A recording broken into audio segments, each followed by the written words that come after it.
Hello बच्चों, मेरा नाम है योगेंद्र सिंह और मैं आज आपको पढ़ाऊंगा इकोलॉजी का इंट्रोडक्शन। जनरली हम बात करते हैं इकोलॉजी नीट पॉइंट ऑफ व्यू से बहुत ही इंपॉर्टेंट टॉपिक है। बेसिकली इसमें से हर साल 8 से 10 क्वेश्चन नीट में आते ही आते हैं, तो इस चैप्टर को हमें बहुत ही ध्यान से पढ़ना पड़ेगा क्योंकि नीट पॉइंट ऑफ व्यू से जो क्वेश्चन आते हैं उनका लेवल बहुत बेसिक आ रहा है। अगर आपके बेसिक कंसेप्ट्स क्लियर होंगे तो आप उन क्वेश्चंस को इजीली सॉल्व करना स्टार्ट कर सकते हो। तो चलिए स्टार्ट करते हैं इकोलॉजी।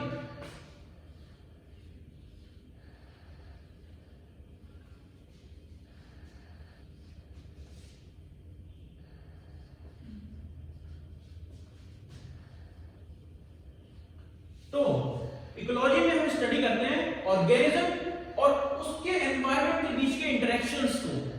हमारी अर्थ पे जितने भी ऑर्गेनिज्म प्रेजेंट हैं, जो कहीं भी रह रहे हैं, वो कहीं ना कहीं अपने एनवायरनमेंट के साथ कुछ ना कुछ इंटरेक्शन जरूर शो करते हैं। ऑर्गेनिज्म अपने एनवायरनमेंट के साथ कुछ ना कुछ इंटरेक्शन जरूर शो करते हैं।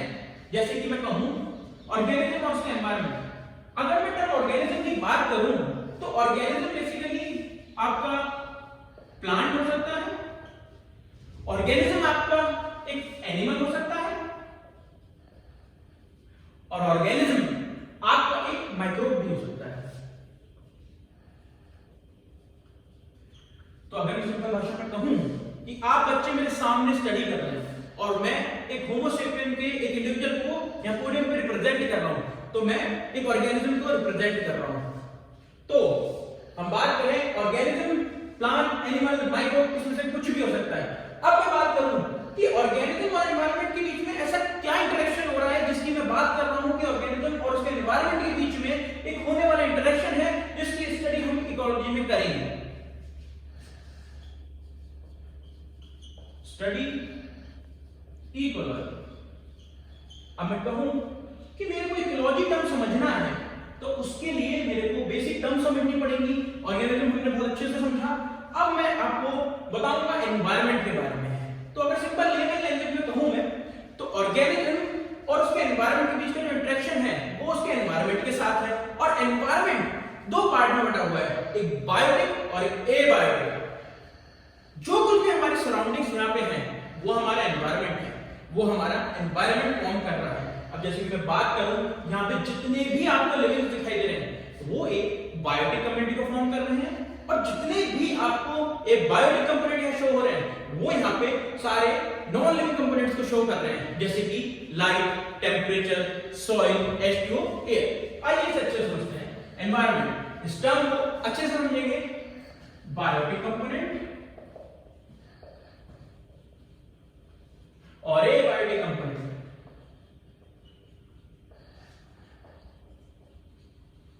अब मैं बात करूं बायोटिक कंपोनेंट की, क्या बायोटिक कंपोनेंट सारे लिविंग ऑर्गेनिज्म फॉर्म कर रहे हैं? तो क्या मैं इसमें लिख सकता हूं कि बायोटिक कंपोनेंट में प्लांट आएगा, एनिमल आएगा, माइक्रोब आएगा? तो आपको यहां पे दिखाई दे सकता है कि ऑर्गेनिज्म भी एनवायरनमेंट का एक पार्ट है। जो ऑर्गेनिज्म जिस किसी भी कंडीशंस में रह रहा है वो बाकी अपने बायोटिक और एबायोटिक एनवायरनमेंट से इंटरेक्शन शो कर रहा है। अब आप कहोगे सर एबायोटिक कंपोनेंट्स तो बताया नहीं आपने, तो बता देते हैं। यहाँ पे आपका आएगा लाइट, एबायोटिक कंपोनेंट है। लाइट, सॉइल, H2 मतलब कि वाटर, एंड टेम्परेचर। अगर मैं इन सब कंपोनेंट्स की बात करूं तो ये ओवरऑल एनवायरनमेंट का फॉर्मेशन करते हैं, जिसमें रह के ऑर्गेनिज्म अपने एनवायरनमेंट के साथ इंटरेक्शन शो करता है। तो अब मैं कहूं कि भाई सर आपने बताया कि ऑर्गेनिज्म और एनवायरनमेंट क्या है, हमें ये भी समझ आएगा कि उनके बीच में एक इंटरेक्शन शो हो रहा है, लेकिन वो इंटरेक्शन हो क्या रहा है ये हमें अभी तक समझ नहीं आया। तो आइए बेटा इसको और थोड़ा एक्सपेंड करते हैं। मैं इकोलॉजी टर्म को डिवाइड करता हूं, बाइफरकेट करता हूं दो शब्दों में, ओइकोस और लोगोस। ओइकोस हम कहते हैं स्टडी ऑफ होम और हैबिटेट, जैसे कि ग्रासलैंड, जैसे कि फॉरेस्ट, जैसे कि आपका पॉन्ड हो गया, एंड एक्सेट्रा। मैं बात करूं लोगोस। लोगोस का मतलब होता है टू स्टडी, टू स्टडी।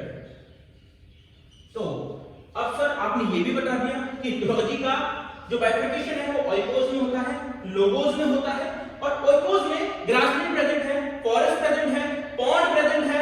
अब मैं कहूं लोगोज का मतलब करता हूं, आप कहेंगे टू स्टडी, तो स्टडी ऑफ होम और habitat is called ecology.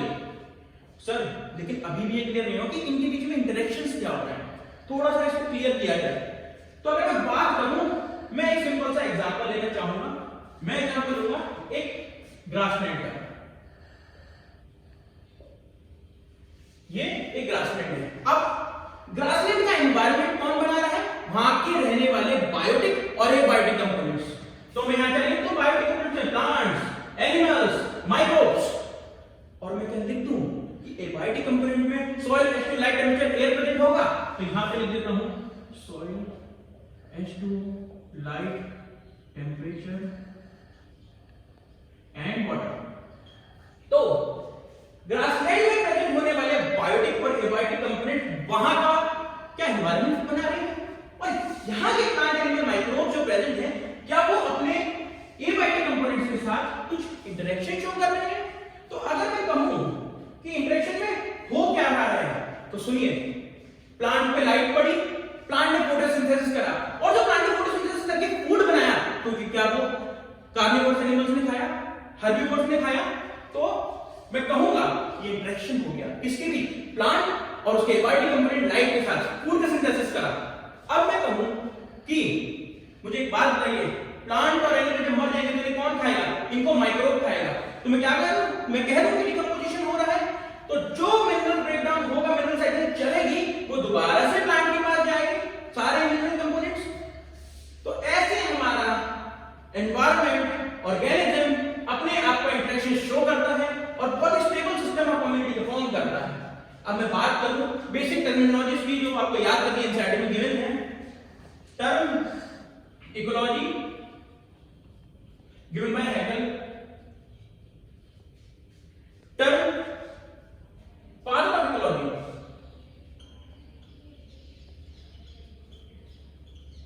Reiter, और father of Indian ecology professor Ramdev Mishra. आज इन्हीं की वजह से हम अपने भारत में इकोलॉजी जैसा सब्जेक्ट पढ़ रहे हैं, सिर्फ इन्हीं की वजह से। जब भी आपको टाइम मिला इकोलॉजी की बुक खोलना, एनसीईआरटी पेज नंबर 219 पे जाना, 218 पे आपको गिवन होगा प्रोफेसर सर रामदेव मिश्रा का थोड़ा सा डिस्क्रिप्शन, उसको जरूर पढ़ना, क्योंकि आपको ऑल एस्पेक्ट्स में पूरे सब्जेक्ट को कवर करना है और मैं सारा कंटेंट कवर करूंगा। अब मैं बात करूं, हमने बात कर ली ऑर्गेनिज्म की कि ऑर्गेनिज्म प्लांट, एनिमल, माइक्रोब हो सकता है। मैंने कहा एनवायरनमेंट में बायोटिक कंपोनेंट और एक बायोटिक कंपोनेंट प्रेजेंट होते हैं। मैंने कहा light, temperature, soil, H2, air present होता है। इनके बीच का इंटरेक्शन मैंने कहा इकोलॉजी कहते हैं। अब इनके बीच में क्या इंटरेक्शन हुआ? मैंने कहा प्लांट ने लाइट का यूज करके फोटोसिंथेसिस किया, फोटोसिंथेसिस से फूड बना, और जो फूड बना उसको हर्बीवोरस और कार्निवोरस ने कंज्यूम करा, और वो जब कंज्यूम करा, जब प्लांट और एनिमल मर जाएंगे तो क्या होगा? माइक्रोब्स उनका डिकम्पोजिशन कर देंगे, डिके कर देंगे। तो अब मैं बात करूं, आपको जनरल एक ओवरव्यू इस चैप्टर का कवर हो चुका है, बेसिक एक थीम जनरेट हो चुकी है आपको कि इकोलॉजी में हमें क्या करना है, क्या पढ़ना है, इकोलॉजी टर्म क्या है, एनवायरनमेंट क्या है, ऑर्गेनिज्म क्या है, प्लांट, एनिमल, माइक्रोब क्या है। अब मैं एक बात कहूं, आपके मन में क्वेश्चन आया क्या कि मैंने जब बोर्ड पे लिखा ऑर्गेनिज्म है, तो इकोलॉजी की जो नींव है, जो स्टार्टिंग में ऑर्गेनिज्म से स्टार्ट हो गई है। कहने का मतलब ऑर्गेनिज्म जो हमारा है वो बेसिक लिविंग यूनिट है इकोलॉजिकल स्टडी का। सर एक बात बताओ, बेसिक लिविंग यूनिट तो सेल है, तो बेसिक लिविंग यूनिट जब सेल है तो आपने ऑर्गेनिज्म क्यों लिखा बोर्ड पे? मैं कहूंगा, मेरी बात सुनना, ऑर्गेनिज्म जो है, ऑर्गेनिज्म के पहले जो इंटरेक्शन चल रहे हैं वो है सेल का सेल से इंटरेक्शन।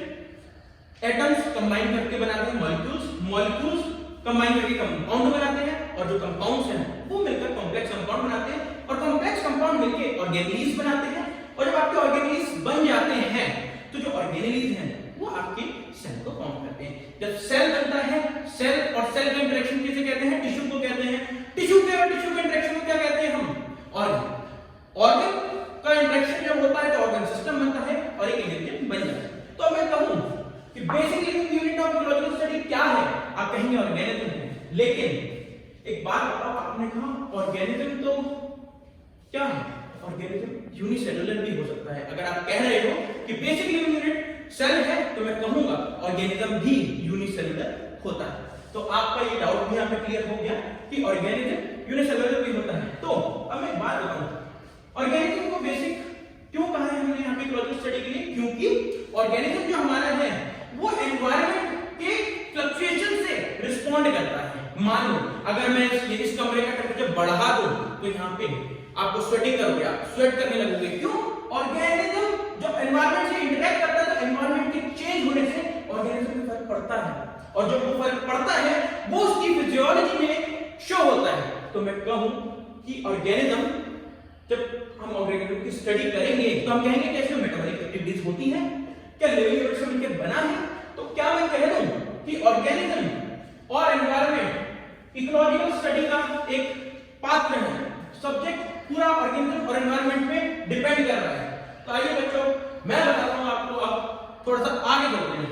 अगर मैं बात करूं, मैं थोड़ा सा यहाँ पे स्पेस लेना चाहूंगा। अगर मैं बात करूं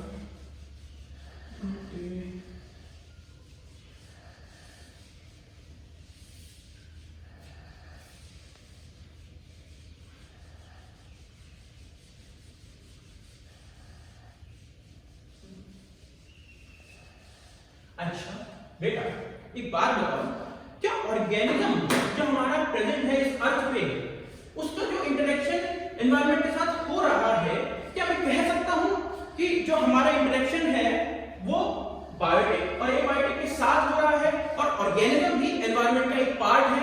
और जब ऑर्गेनिज्म के एनवायरनमेंट का पार्ट है तो ऑर्गेनिज्म, जैसे मैंने अपने आप को यहां पे कंसीडर कर लिया, मैं अपने बाकी बायोटिक कंपोनेंट के साथ इंटरेक्शन शो करूंगा। कंप्लीट हुआ आपका इकोलॉजी का इंट्रोडक्शन। अब मैं पढ़ूंगा इकोलॉजिकल हायरार्की। इकोलॉजिकल हायरार्की क्या है?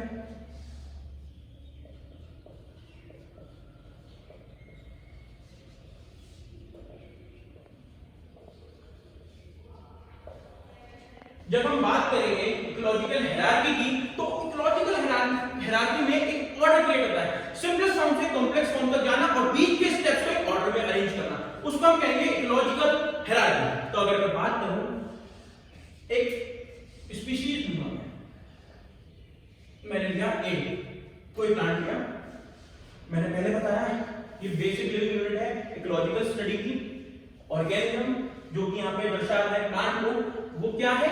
स्मॉल भी हो सकता है, लार्ज भी हो सकता है, और यूनिसेलुलर भी हो सकता है, और मल्टी सेलुलर भी हो सकता है। अब मैं कहूं, अगर सेम पॉपुलेशन का ग्रुप बनेगा, सेम स्पीशीज के इंडिविजुअल्स का ग्रुप बनेगा, तो क्या मैं पॉपुलेशन कहूंगा उसको? क्या मैं इसको पॉपुलेशन कंसीडर करूंगा? हाँ बिल्कुल करेंगे। अब यहां पे क्या हुआ, सारे प्लांट्स, चाहे सारे सेम सिमिलर प्लांट्स यहां पे इंटरेक्शन शो करने लगे, इसको मैंने कहा पॉपुलेशन। अब आपके मन में आएगा कि सर स्पीशीज से पॉपुलेशन में गए तो कॉम्प्लेक्सिटी क्या बनी? बेटा सुनो, स्पीशीज कहने से कभी भी एरिया डिफाइन नहीं होता, लेकिन जब मैं कहता हूं पॉपुलेशन तो एक ज्योग्राफिकल एरिया की पर्टिकुलर बात कर रहा हूं, क्योंकि ऑर्गेनिज्म को अगर अपने एनवायरनमेंट से डायरेक्ट करना पड़ेगा तो उसको क्लोज प्रॉक्सिमिटी में रहना पड़ेगा। क्यों? जब ऑर्गेनिज्म अपने एनवायरनमेंट के साथ रिएक्ट इंटरेक्ट करेंगे, म्यूचुअली इंटरडिपेंडेंट है, वो म्यूचुअली रिएक्ट करेंगे, तो आगे की हायरार्की का फॉर्म होगा। अब मैं बात करूं पॉपुलेशन का, तो पॉपुलेशन आगे जाके बनती है हमारी कम्युनिटी। कैसे?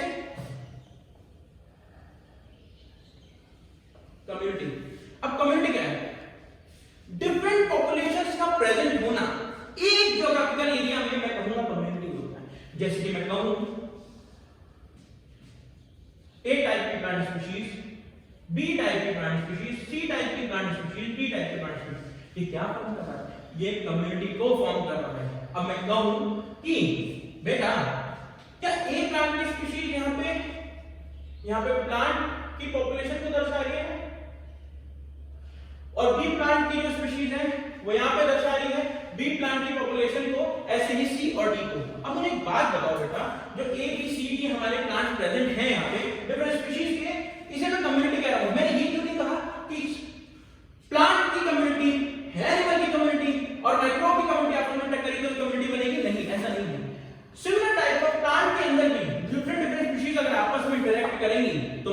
बोल सकता हूं कि वो एक कम्युनिटी का फॉर्मेशन कर रहे हैं।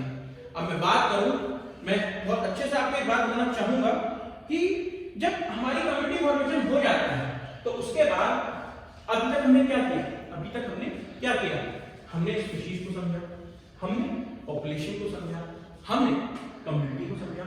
अब अभी तक यहाँ पे इंटरेक्शन की कोई बात नहीं हो रही है, तो मैं क्या कहूंगा कि कम्युनिटी से आगे अब बायोटिक और एबायोटिक का इंटरेक्शन कराना शुरू करेंगे। तो मैं बात करूंगा इकोसिस्टम की। अब मैं बात करूंगा इकोसिस्टम की। इकोसिस्टम में क्या है, एक बायोटिक का एबायोटिक के साथ इंटरेक्ट करना इकोसिस्टम है। अब आप कहोगे कि सारे बायोटिक के आपस में इंटरेक्ट करेंगे तभी इकोसिस्टम बनेगा। मैंने कहा नहीं। क्यों? अगर एक माइक्रो ऑर्गेनिज्म एक टैप वाटर में है, एक बायोटिक कंपोनेंट वाटर से इंटरेक्ट करेगा, वो भी इकोसिस्टम होगा। मैंने ये नहीं कहा, सर्वाइवल की बातें मैं यहां नहीं करूंगा, सर्वाइवल की बातें आगे करेंगे। मैंने सिंपल से कहा कि बायोटिक चाहे एक क्यों ना हो, एबायोटिक चाहे एक क्यों ना हो, उनके बीच का इंटरेक्शन को मैं कहूंगा इकोसिस्टम।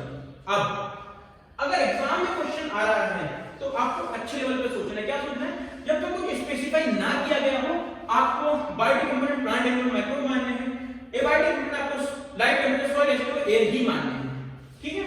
अब मैं अगर बात करूं थोड़ा सा इकोसिस्टम को और अच्छे से डिफाइन करता हूं मैं। अगर मैं बात करूं, यहां पे एक पॉन्ड है। क्या है? एक पॉन्ड है। अब इस पॉन्ड में इसका एनवायरनमेंट कौन बना रहा होगा?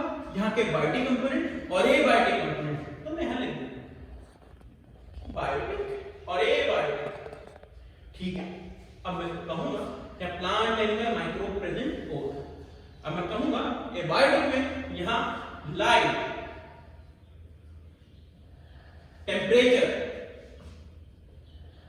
सॉइल, H2O यानी कि वाटर और एयर प्रेजेंट होगा। अब थोड़ा सा आगे चलते हैं। यहां पे भाई तुम्हारा फॉरेस्ट है, यहां पे तुम्हारा फॉरेस्ट इकोसिस्टम है। इसके भी अपने बायोटिक कंपोनेंट्स होंगे और एबायोटिक कंपोनेंट्स होंगे, तो मैं उनको भी लिखूंगा plant animal micro, light, temperature, soil, H2O, air. अब मैंने देखा यहां थोड़ी सी घास उगी पड़ी है। घास की पड़ी है, क्या ये ग्रासलैंड कहूं मैं? अब जब मैं ग्रासलैंड की बात करूंगा तो मैं कहूंगा यहां पे प्रेजेंट होने वाला बायोटिक और एबायोटिक कंपोनेंट जैसे plant animal micro, light, temperature, soil, H2O, air. अब मुझे एक बात बताओ, तीन डिफरेंट इकोसिस्टम है यहाँ पे और मैंने तीनों जगह टर्म यूज करी है plant animal micro, plant animal micro, plant animal micro. अब मुझे एक बात बताओ, क्या तीनों जगह का जो एनिमल होगा या प्लांट होगा या माइक्रोब होगा, क्या वो सेम होगा? नहीं। क्यों? क्योंकि जैसा प्लांट उस जगह रहता है वैसा एनिमल आता है, ये कंसेप्ट है। ठीक है। अब मुझे एक बात बताओ, प्लांट कैसे आता है? वहां की बायोटिक कंडीशंस को देख के। जैसे सूखी चट्टान है तो लाइकेन आएगी। ठीक है। सूखी चट्टान है तो लाइकेन आएगी, और जब लाइकेन आएगी तो उसके अकॉर्डिंग वहां पे एनिमल्स आएंगे। ऐसा नहीं हो सकता कि वहां लाइकेन आ गए और वहां पे डायनासोर आ गए, जो एग्जिस्ट भी नहीं करता है। ठीक है। अब मैं बात करूंगा, आपको थोड़ा सा और इसको एक्सपेंड करके समझाऊंगा मैं।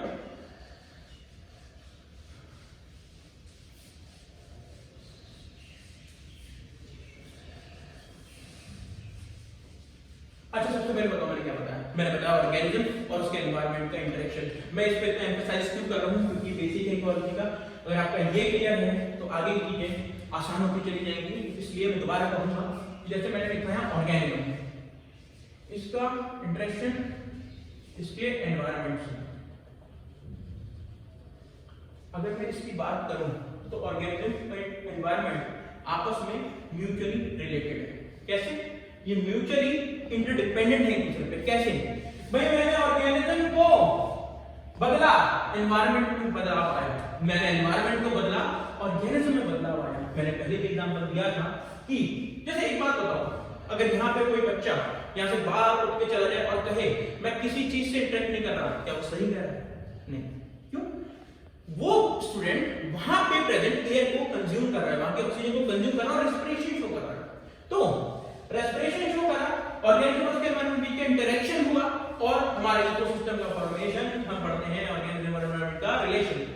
अब मैं कहता हूं कि मैंने पहले कहा था कि ऑर्गेनिज्म अगर यहाँ पे है, मैंने क्या करा, यहाँ का टेम्परेचर बढ़ा दिया, तो क्या हुआ, हमने क्या करा, स्वेटिंग से क्या हुआ, हमने अपनी फिजियोलॉजी को मेंटेन करा, होमियोस्टेसिस कंडीशंस को मेंटेन करा। क्यों? ऑर्गेनिज्म रिस्पॉन्ड करता है एनवायरनमेंट में होने वाले चेंजेस के थ्रू। अब मुझे बात बताओ, अब मैं टेम्परेचर नहीं बढ़ा, अब मैं क्या कर रहा हूं, अब मैं बाहर से 50 बच्चे और ले रहा हूं यहाँ पे, तो क्या होगा, तो टेम्परेचर अपने आप राइज कर जाएगा। क्यों? पॉपुलेशन ज्यादा, टेम्परेचर ज्यादा। अब मैं कहूं आपको कि इकोलॉजी का इंट्रोडक्शन आपका खत्म हुआ, तो क्या आंसर दे पाओगे, क्या सारी चीजें बता पाओगे? तो मुझे एक बात बताओ, रोक दे।